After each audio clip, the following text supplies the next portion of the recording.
TNPSC நடத்தக்கூடிய group one எக்ஸாமினேஷனுக்கு நம்முடைய academy சார்பாக ப்ரிலிம்ஸ் அண்ட் மெயின்ஸ் ஃபர்ஸ்ட் ஸ்டெப்பாக நம்ம ப்ரிலிம்ஸ்க்கு மட்டும் ஃப்ரீயாக 5ஆம் டெஸ்ட் பேஜ் நம்ம காண்டக்ட் பண்ணிட்டு இருக்கோம். அதில் 15ஆம் தேதி நம்ம ஃப்ரீ டெஸ்ட் வந்து கம்ப்ளீட் பண்ணியாச்சு. அதாவது ஃபர்ஸ்ட் டெஸ்ட் மட்டும் நம்ம கம்ப்ளீட் பண்ணியாச்சு. ஸோ பிடிஎஃப் ஃபார்மெட்டாக இல்லாமல் டெலிகிராமில் குயிஸ் ஃபார்மெட்டில் நம்ம சிலபஸ் வைஸ் அதே மாதிரி நம்ம டெஸ்ட் ஷெட்யூல் வைஸ் வந்து நம்ம பப்ளிஷ் பண்ணி நிறைய பேர் அதை அட்டன் பண்ணி மார்க் எல்லாமே வாட்ஸ்அப்பில் வந்து ரிப்போர்ட் பண்ணியிருந்தீங்க. ஸோ எல்லாருக்குமே வந்து வாழ்த்துக்கள். அதே மாதிரி முயற்சியே பண்ணாமல் பயிற்சியே பண்ணாமல் நீங்கள் இருக்கீங்க அப்படின்னா வாழ்க்கையில் எதுவுமே வந்து சாதிக்க முடியாது. ஸோ நம்ம ஏதாவது சாதிக்கணும் அப்படின்னா ஃபஸ்ட்டு நம்ம முயற்சி பண்ணணும். அப்படி முயற்சி பண்ணி ஏதாவது கிடைக்கல அப்படின்னா மறுபடியும் நம்ம பயிற்சி பண்ணால் மட்டும்தான் நமக்கான வெற்றி வந்து தீர்மானிக்கப்படுது. ஸோ குரூப் ஒன் எக்ஸாமை பொறுத்த மட்டும் எல்லாருமே கேட்கக்கூடிய விஷயம் என்ன அப்படின்னா, இந்த எக்ஸாம் வந்து ரொம்ப கஷ்டமா இருக்குமா, ப்ரிலிம்ஸ் வந்து நம்ம எப்படி அப்ரோச் பண்ணணும், மெயின் எக்ஸாமுக்கு வந்து நம்ம எப்படி அப்ரோச் பண்ணணும், இன்டர்வியூ வந்து நம்ம எப்படி ஹேண்டில் பண்ணணும் அப்படிங்கிற மாதிரி நிறைய கேட்டிருந்தீங்க. நிறைய வீடியோவில் வந்து நான் வந்து சொல்லியிருப்பேன். பட் இருந்தாலுமே மற்றவங்க 1000 விதமாக இந்த எக்ஸாமை பற்றி கட்டுக்கதையாக வந்து சொல்லுவாங்க. அது ரொம்ப கஷ்டம், அதை அப்படி பண்ணணும் இப்படி பண்ணணும், ஒரு நிறையா அகாடமி போய் படிக்கணும் அப்படிங்கிற மாதிரிலாம் சொல்லுவாங்க. அப்படிங்கிற மாதிரி எதுவுமே கிடையாது. இந்த வீடியோ பார்த்துட்டு இருக்க நீங்கள் உங்களால முடியும் தன்னம்பிக்கையோட உங்க மேல நம்பிக்கை வச்சு இந்த குரூப் ஒன் எக்ஸாமினேஷன் அட்டன் பண்றீங்க அப்படின்னா கண்டிப்பா உங்களால பாஸ் பண்ணி ஒரு டெப்டி கலெக்டராவோ இல்லைன்னா ஒரு டிஎஸ்பியாவோ பணியில் அமரலாம். ஓகே, ஸோ மற்றவங்க சொல்றதை நீங்க நம்பாம உங்க மேல நீங்க நம்பிக்கை வச்சு இந்த எக்ஸாமை படிங்க. அதே மாதிரி ப்ராக்டிஸ் எடுத்துக்கிட்டே இருங்க. ஓகே, ஸோ ஃபர்ஸ்ட் நம்ம என்ன பார்க்கணும் அப்படின்னா, சிலபஸ் வந்து பார்த்தாச்சு. சிலபஸ்ல ஒவ்வொரு யூனிட்ல இருந்துமே நாங்கள் எவ்வளோ கொஸ்டின் கேட்போம் அப்படிங்கிற மாதிரி போர்டு வந்து சொல்லியிருக்காங்க. நம்ம அதைப்படி தான் வந்து டெஸ்ட் எல்லாமே காண்டக்ட் பண்ணிட்டு இருக்கோம். அதுலேயுமே வந்து நமக்கு எங்கே நிறைய மார்க் வந்து கவர் ஆகுதோ அதை ஃபஸ்ட்டு நம்ம நல்லா ஃபோக்கஸ் பண்ணுற மாதிரி இருக்கும். மார்க் கம்மியாக இருக்கு அப்படின்னா அதை நம்ம அடுத்த ஸ்டெப்பாக வந்து பார்க்குற மாதிரி இருக்கும். ஸோ ஃபர்ஸ்ட் ப்ரியாரிட்டி, அதே மாதிரி செகண்டரி, இந்த மாதிரி நம்ம பிரித்து படிக்கிற மாதிரி இருக்கும். ஓகேவா? ஸோ நம்முடைய கொஸ்டினை பார்த்துட்டு நிறைய பேர் கேட்டீங்க, சார் இந்த கூற்றுக பொறுத்துக மேற்கோள்கள் இந்த மாதிரி கொஸ்டின் வந்து ஏன் கேட்கல அப்படிங்கிற மாதிரி கேட்டிருந்தீங்க. ஸோ டெலிகிராமில் நம்ம ஒரு குயிஸ் நம்ம அப்டேட் பண்ணுறோம் அப்படின்னா லிமிட்டடு அந்த வேர்ட்ஸ் மட்டும்தான் நம்ம வந்து அப்டேட் பண்ண முடியும். அதனால டெலிகிராமில் வந்து ஷார்ட் அண்ட் ஸ்வீட்டாக நம்ம கொஸ்டின் எல்லாமே நம்ம போட்டிருந்தோம். அதுலேயுமே வந்து நிறைய பேர் வந்து மார்க் ரொம்ப கம்மியாக தான் எடுத்திருந்தீங்க. ஓகேவா? ஸோ அப்படி இருக்கும்போது நம்ம அடுத்த டெஸ்ட் வந்து பிடிஎஃப் ஃபார்மெட்டில் நம்ம காண்டக்ட் பண்ண போகிறோம். அந்த பிடிஎஃப் ஃபார்மெட்டில் உங்களுக்கு டிஎன்பிசி குரூப் கொஸ்டின் எப்படி இருக்குமோ அதே ஃபார்மெட்ல கூற்றுக பொறுத்துக மேற்கோள்கள் இந்த மாதிரி நிறைய ட்விஸ்டட் கொஸ்டின் எல்லாமே நம்ம வந்து மேக் பண்ணுவோம். அதை நீங்க நல்லா ப்ராக்டிஸ் பண்ற மாதிரி இருக்கும். ஓகேவா? அதே மாதிரி இந்த கூற்றுக பொறுத்துக மேற்கோள்கள் இந்த 3 டைப் கொஸ்டினுக்குமே நீங்க நல்லா தகுதி வாய்ந்தவரா இருக்கணும். தகுதி வாய்ந்தவர்னா என்ன, நல்லா படிச்சிருந்தா மட்டும்தான் இந்த கொஸ்டினை வந்து அட்டன் பண்ண முடியும். ஸோ கூற்றுகையை பொறுத்த மட்டும் ஒரு 2 லைனோ 3 லைனோ ஃபர்ஸ்ட் வரி இருக்கும். அதுக்கப்புறமா சரியா தவறா அப்படிங்கிற மாதிரி இருக்கும், கூற்றுக காரணம் அப்படிங்கிற மாதிரி இருக்கும். ஸோ நமக்கு அந்த லைனும் கரெக்டாக தெரியணும், கூற்றுக கரெக்டாக தெரியணும், காரணம் சரியா தெரியணும். அப்படி இருந்தால் மட்டும்தான் ஆன்சர் வந்து எடுக்க முடியும். அதே மாதிரி பொறுத்துக. ஸோ பொறுத்துக பொறுத்த மட்டும் இப்போ போர் நடைபெற்ற இடங்கள், அதே மாதிரி எந்த வருஷம் நடைபெற்றது அப்படிங்கிற மாதிரி வருஷம் இடங்கள் இதை வச்சுமே கேட்கலாம். அப்படி இல்லை அப்படின்னா நூல்கள் ஆசிரியர்கள் இதை வச்சுமே கேட்கலாம். அப்படி இல்லை அப்படின்னா விளையாட்டு போட்டிகள் அதை வச்சுமே வந்து கேட்கலாம். ஸோ இந்த மாதிரி நிறைய டைப் ஆஃப் வந்து பொறுத்துக வந்து இருக்கு. ஓகேவா? ஸோ அப்போ இதையுமே வந்து நீங்க நல்லா படிக்கிற மாதிரி இருக்கும். அதே மாதிரி மேற்கோள்கள். ஸோ மேற்கோள்களை பொறுத்த மட்டும் நிறைய அறிவியல் அறிஞர்கள் அதே மாதிரி தமிழ் அறிஞர்கள் வந்து நிறைய சொல்லியிருப்பாங்க. அப்போ அது எல்லாத்தையுமே நம்ம ப்ராப்பரா படிக்கிற மாதிரி இருக்கும். ஓகேவா? ஸோ மேற்கோள்களை பொறுத்த மட்டும் நம்ம எவ்வளோக்கு எவ்வளோ நல்லா ப்ராக்டிஸ் பண்றோமோ அதை பொறுத்து நம்மளுடைய ஆன்சர் வந்து கரெக்டாக அக்யூரேட்டாக கொடுக்குற மாதிரி இருக்கும். ஓகே, ஸோ இது எல்லாத்தையுமே நீங்கள் ஃபாலோ பண்ணிக்கோங்க. சேம் டைம் நான் ஃபஸ்ட்டே சொன்ன மாதிரி சிலபஸை நீங்கள் ஃபஸ்ட்டு பார்த்துக்கோங்க, ப்ரீவியஸ் கொஸ்டின் நல்லா பார்த்துக்கோங்க. நிறைய பேர் கேட்ட விஷயம் என்ன அப்படின்னா, சார் ப்ரிலிம்ஸ்க்கு வந்து ஸ்கூல் புக்கு மட்டும் படித்தா போதுமா, வேற ஏதாவது படிக்கணுமா அப்படிங்கிற மாதிரி வந்து கேட்டீங்க. நீங்கள் ஸ்கூல் புக்கில் ஓரளவு வந்து படிக்கலாம், ஆனால் ரெஃபரன்ஸ் புக்கை வந்து கொஞ்சம் படிக்கிற மாதிரி இருக்கும்.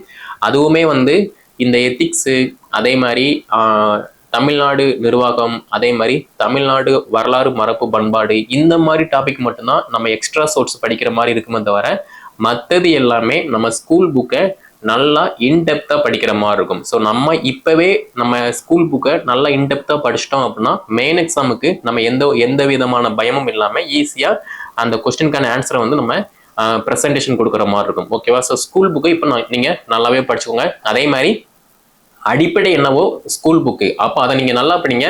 அதுக்கப்புறமா நம்ம வாட்ஸ்அப் குரூப்பில், டெலிகிராம் குரூப்பில் நான் டெய்லியுமே வந்து பாலிட்டி, ஹிஸ்ட்ரி, எக்கனாமிக் இது சார்ந்த தகவல் எல்லாமே நான் ஷேர் பண்ணுவேன். அதேமாரி நீங்கள் ஃபாலோ பண்ணி படிச்சுக்கலாம். ஓகேவா? ஸோ நெக்ஸ்ட்டு டெய்லியுமே வந்து அப்டேட்டாக இருங்க. நம்ம ஒரு டிசி ஆக போகிறோம், ஒரு டிஎஸ்பி ஆக போகிறோம் அப்படின்னா நம்ம தமிழ்நாடு, நம்ம இந்தியாவில் என்ன ப்ராப்ளம் போய்கிட்டு இருக்கு, எதுக்காக போய்கிட்டு இருக்கு, அந்த இடத்துல உள்ள கலெக்டர், அதே மாதிரி மாவட்ட நிர்வாகம், இவங்க வந்து என்ன பண்றாங்க, என்ன ஸ்டெப் எடுக்காங்க அப்படிங்கிற மாதிரி எல்லாத்தையுமே நீங்க வந்து தெரிஞ்சு வச்சுக்கோங்க. ஏன்னா நாளைக்கு நீங்க டிசி ஆகிட்டீங்க, டிஎஸ்பி ஆகிட்டீங்க அப்படின்னா இதே மாதிரி ஒரு ப்ராப்ளத்தை நீங்க ஃபேஸ் பண்ற மாதிரி இருக்கும். ஸோ அந்த டைம்ல நீங்க வந்து இந்த ஞாபகம் நம்ம படிக்கும் போது இது வந்து நம்ம படிச்சிருக்கோம் அப்படிங்கிற மாதிரி ரிமெம்பர் ஆகும். ஈஸியா நம்ம வந்து ஹேண்டில் பண்ணலாம். அதனால இந்த வீடியோ பார்த்துட்டு இருக்க நீங்க தமிழ்நாட்டில் என்ன ப்ராப்ளம் போயிட்டு இருக்கு, ஸோ அதே மாதிரி வேற ஏதாவது ஒரு ஸ்டேட்ல வேற ஏதாவது ப்ராப்ளம் போயிட்டு இருக்கு அப்படிங்கிற மாதிரி நீங்க கனெக்ட் பண்ணி படிங்க. ஸோ மேக்சிமம் வந்து தமிழ்நாட்டை நல்லா படிங்க.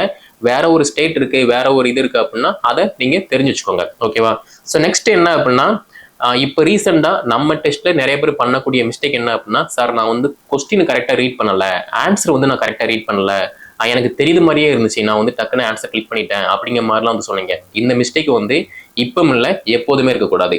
ஏன்னா நீங்க ப்ராக்டிஸ் பண்ணும்போது ஒரு மிஸ்டேக் பண்ணுவீங்க, ஆனா அந்த மிஸ்டேக்கு ரிப்பீட்டடா வரக்கூடாது. ஓகேவா? ஸோ இந்த வீடியோ பார்த்துட்டு இருக்க நீங்க ஒரு தப்பு இப்போ ஒரு டெஸ்ட்ல பண்றீங்க அப்படின்னா இந்த தப்பு அடுத்து வரக்கூடிய டெஸ்ட்ல வந்து வரக்கூடாது.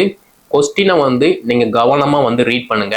அதே மாதிரி இந்த கொஸ்டினுக்கு இதுதான் ஆன்சரா அப்படிங்கிற மாதிரி கவனமா ஆன்சரையுமே வந்து ரீட் பண்ணுங்க. இந்த ரெண்டையுமே ரீட் பண்ணி உங்களுக்கு ஒரு அண்டர்ஸ்டாண்டிங் வந்ததுக்கு அப்புறமா கவனமா ஓஎம்ஆரை வந்து செட் பண்ணுங்க. இது வந்து மஸ்ட் இம்பார்ட்டன்ஸ். ஓகேவா? ஸோ எனக்கு தெரியுது மாதிரியே இருந்துச்சு, எனக்கு எல்லாமே தெரியும், அதனால வந்து நான் டக்குன்னு ஆன்சர் வந்து எடுத்துட்டேன் அப்படிங்கிற மாதிரி வந்து சொல்லாதீங்க. அதே மாதிரி ஓஎம்ஆரை செட் பண்ணும்போது ஏபிசிடிஇ இதுல உங்களுக்கு எது கரெக்டா இருக்கோ அதை மட்டும் செட் பண்ணுங்க. அதே மாதிரி ஆப்ஷன், அதாவது மேலையும் கீழே வந்து செக் பண்ணிக்கோங்க. இப்போ கொஸ்டின் 19, 20 இருக்கு அப்படின்னா கொஸ்டின் 20க்கு பி அப்படின்னா கொஸ்டின் 20ல கரெக்டா வச்சு செட் பண்ணுங்க. அதை விட்டுட்டு கொஸ்டின் 19 போய் நீங்க பிஏ செட் பண்ணிட்டீங்க அப்படின்னா தப்பா போயிடும். ஓகேவா? அதனால ஓஎம்ஆர் ப்ராக்டிஸ் வந்து மஸ்ட் இம்பார்ட்டன்ஸ். கொஸ்டின்ஸ் பிளஸ் ஆன்சரை கவனமா ரீட் பண்ணுங்க. ஓஎம்ஆர் செட் பண்ணும்போது கவனமா செட் பண்ணுங்க. ஓகேவா? ஸோ நெக்ஸ்ட் இந்த டெஸ்ட்டை பொறுத்த மட்டும் இப்போ நீங்கள் என்ன ப்ராக்டிஸ் எடுக்கீங்களோ இந்த ப்ராக்டிஸ் தான் டிஎன்பிசி குரூப் ஒன் எக்ஸாமினேஷனில் ஈஸியாக வந்து உங்களை சக்ஸஸ்ஃபுல்லாக பாஸ் பண்ணும். ஓகேவா? So practice make the perfect man. ஒரு பயிற்சி மட்டும்தான் ஒரு மனிதனை முழுமையாக்கும். ஸோ இந்த வீடியோ பார்த்துட்டு இருக்கீங்க, ஒரு முழுமையான வெற்றியாளராக மாறணும் அப்படின்னா இப்போ இருந்தே நீங்கள் முயற்சி பண்ணணும். அதே மாதிரி ப்ராக்டிஸ் பண்ணணும். ஸோ நிறைய பேர் வந்து சார் மேக்ஸை பொறுத்த மட்டும் எனக்கு ஒரு டாபிக் மட்டும் கொடுங்க, மேக்ஸ் வந்து எனக்கு ரொம்ப கஷ்டமா இருக்கு அப்படிங்கிற மாதிரி வந்து கேட்டீங்க. ஸோ கூடிய விரைவில் நம்ம வந்து ஒரு டாபிக் மட்டும் கொடுத்து அந்த 20 கொஸ்டின் என்னவோ அதை மட்டும் நம்ம வந்து மேனேஜ் பண்ணலாம். ஓகேவா? பட் இருந்தாலுமே சார் எனக்கு மேக்ஸ் சுத்தமாகவே வராது, எனக்கு மேக்ஸ் அரைங்குறையமா தான் வரும், எனக்கு வந்து மேக்ஸ் டச் இல்லை அப்படிங்கிற மாதிரி சொன்னீங்க அப்படின்னா ப்ராக்டிஸ் பண்ணுங்க. அதாவது நமக்கு ஒரு விஷயம் நல்லா வருது அப்படின்னா அதை நம்ம எப்போ வேணா படிச்சுக்கலாம். நமக்கு ஒரு விஷயம் வரல அப்படின்னா அதை நம்ம ஃபர்ஸ்ட் ஃபோக்கஸ் பண்ற மாதிரி இருக்கும். So TNPSC group one examination பொறுத்த மட்டும் மேக்ஸ் வந்து நமக்கு ப்ரிலிம்ஸை பொறுத்த மட்டும் இம்பார்ட்டன்ஸ் இல்லை அப்படின்னாலும் கூட ஜஸ்ட் தெரிஞ்சு வச்சுக்கிற மாதிரி இருக்கும். ஓகேவா? அதே மாதிரி இந்தியன் எக்கனாமிக், அதே மாதிரி இந்தியன் ஜியாகிரபி, அதே மாதிரி தமிழ்நாடு வளர்ச்சி நிர்வாகம், தமிழ்நாடு வரலாறு மரபு பண்பாடு, இந்தியன் பாலிட்டி, இந்த மாதிரி டாபிக் எல்லாமே வந்து நமக்கு மஸ்ட் இம்பார்ட்டன்ஸ். ஏன்னா இது டே டு டே லைஃப்ல நமக்கு தினசரி வாழ்க்கையில பயன்படக்கூடியதா வந்திருக்கு. அப்ப அதை பத்தி நம்ம நல்லா படிக்கிற மாதிரி இருக்கும். ஓகேவா? ஸோ பயப்படாதீங்க ஃபர்ஸ்ட். ரெண்டாவது தன்னம்பிக்கையை நீங்க கைவிட்டுறாதீங்க. அவங்க சொன்னாங்க, இவங்க சொன்னாங்க, அதனால நான் வந்து விட்டுட்டேன் அப்படிங்கிற மாதிரி வந்து விடாதீங்க. நீங்க இப்போ முயற்சி பண்ணல, பயிற்சி பண்ணல அப்படின்னா ஆஃப்டர் ஃபியூச்சர்ல நீங்க வந்து கண்டிப்பா ஃபீல் பண்ணுவீங்க. ஸோ அப்புறமா நீங்க ஃபீல் பண்ணக்கூடாது அப்படின்னா இப்பவே நீங்க வந்து என்ன பண்ணணும், படிக்கணும். படிச்சா மட்டும்தான் பாஸ் பண்ண முடியும். ஓகே? சேம் டைம் இந்த ப்ரிலிம்ஸ் எக்ஸாமை பொறுத்த மட்டும் நீங்க 200 கொஸ்டின் இருக்கு. இதுல ஒரு ஆவரேஜான கொஸ்டின் நீங்க கரெக்டா போட்டீங்க அப்படின்னாலே ஈஸியா ப்ரிலிம்ஸ் வந்து கிளியர் பண்ணிடலாம். ஓகேவா? மெயின் எக்ஸாமை பொறுத்த மட்டும் ஒரு கொஸ்டின், அதாவது மொத்தம் 4 பேப்பர் இருக்கு மெயின் எக்ஸாமுக்கு. ஃபர்ஸ்ட் தமிழ் தொகுதி தேர்வு இருக்கு, அதுக்கப்புறமா GS paper 1, GS paper 2, GS paper 3. அப்போ இந்த தமிழ் தகுதி தேர்வு பேப்பரை பொறுத்த மட்டும் நீங்க பாஸ் பண்ணா மட்டும் போதுமானது. ஓகேவா? ஆனா மீதமுள்ள 3 பேப்பர்ல நீங்க கரெக்டா அக்யூரேட்டா உங்களுக்கு என்ன ஆன்சர் தெரியுதோ அந்த ஆன்சரை மட்டும் நீங்க பிரசன்டேஷன் கொடுத்தீங்க அப்படின்னா ஈஸியா மெயின் எக்ஸாம் வந்து கிளியர் பண்ணிடலாம். ஓகேவா? ஸோ மெயின் எக்ஸாமுக்குமே வந்து நம்ம ஷெடியூல் வந்து ரெடி பண்ணிட்டு இருக்கோம். அந்த மெயின் எக்ஸாமில் நம்ம ஒரு கொஸ்டினை வந்து எப்படி அட்டன் பண்ணணும், அதே மாதிரி ஒரு 5 மார்க் கொஸ்டினுக்கு வந்து நம்ம எப்படி ஆன்சர் கொடுக்கணும், ஒரு 10 மார்க் கொஸ்டினுக்கு வந்து எப்படி ஆன்சர் கொடுக்கணும், ஒரு 15 மார்க் கொஸ்டினுக்கு வந்து எப்படி ஆன்சர் கொடுக்கணும் அப்படிங்கிற மாதிரி எல்லா கீ பாயிண்ட்ஸு ஸ்ட்ராட்டஜி எல்லாமே நம்ம வந்து போடுவோம். அதை நீங்கள் கரெக்டாக ஃபாலோ பண்ணி படித்தா மட்டுமே போதுமானது. ஓகேவா? ஸோ டிஎன்பிசி குரூப் ஒன் எக்ஸாமினேஷனை பொறுத்த மட்டும் ரொம்ப ரொம்ப ஈஸி. நீங்கள் ஃபஸ்ட்டு ட்ரை பண்ணணும், அதுக்கப்புறமா ப்ராக்டிஸ் பண்ணணும். இப்படி நீங்கள் ரெகுலராக பண்ணுறீங்க அப்படின்னாலே ஈஸியாக இந்த எக்ஸாம் கிளியர் பண்ணிடலாம். ஸோ பயப்படாதீங்க, பயப்படாமல் தைரியமாக இருங்க. நம்மளால மட்டும்தான் முடியும், நம்ம தான் எல்லாம் அப்படிங்கிற மாதிரி நம்மளை நம்ம நம்பணும். ஓகேவா? ஸோ இந்த வீடியோ பார்த்துட்டு இருக்க நீங்கள் நாளைக்கு ஒரு டிசியாவோ ஒரு டிஎஸ்பியாவோ ஆயிட்டீங்க அப்படின்னா நீங்களுமே மற்ற ஸ்டூடெண்ட்டுக்கு மற்றவங்களுக்கு இந்த இதை வந்து ஷேர் பண்ணணும். அப்போனா மட்டும்தான் பெட்டராக இருக்கும். Okay, so TNPSC group one examination பொறுத்த மட்டும் ஃபர்ஸ்ட் டெஸ்ட் வந்து முடிஞ்சிச்சு. ரெண்டாவது டெஸ்ட் கம்மிங் 20 வந்து நடக்கு. அதுக்கான ப்ராக்டிஸ் எல்லாமே நீங்கள் வந்து பண்ணிட்டு இருப்பீங்க. அதுக்கான வேர் டு ஸ்டடி எல்லாமே நம்ம வந்து போடுவோம். அதையுமே நீங்கள் வந்து ஃபாலோ பண்ணிக்கோங்க. இதில் உங்களுக்கு வேற ஏதாவது சந்தேகம் இருந்துச்சு அப்படின்னா கீழே கமெண்ட்ல வந்து லீவ் பண்ணுங்க. அப்படி இல்லை அப்படின்னா டிஸ்கிரிப்ஷனில் நான் வாட்ஸ்அப் நம்பர் கான்டாக்ட் நம்பர் கொடுத்துருப்பேன். அதை கான்டாக்ட் பண்ணி என்ன டீட்டெயில் கேட்டு படிக்க ஸ்டார்ட் பண்ணுங்க. இந்த வீடியோ தொகுப்பை டிஎன்பிசி குரூப் ஒன் எக்ஸாமினேஷனுக்கு ப்ரிப்பரேஷன் பண்ணக்கூடிய அனைத்து ஸ்டூடெண்ட்டுமே ஷேர் பண்ணுங்க. அவங்களும் வந்து படித்து பயன்படுத்தும். நம்முடைய சேனல் நீங்க சப்ஸ்கிரைப் பண்ணல அப்படின்னா சப்ஸ்கிரைப் பண்ணிக்கோங்க.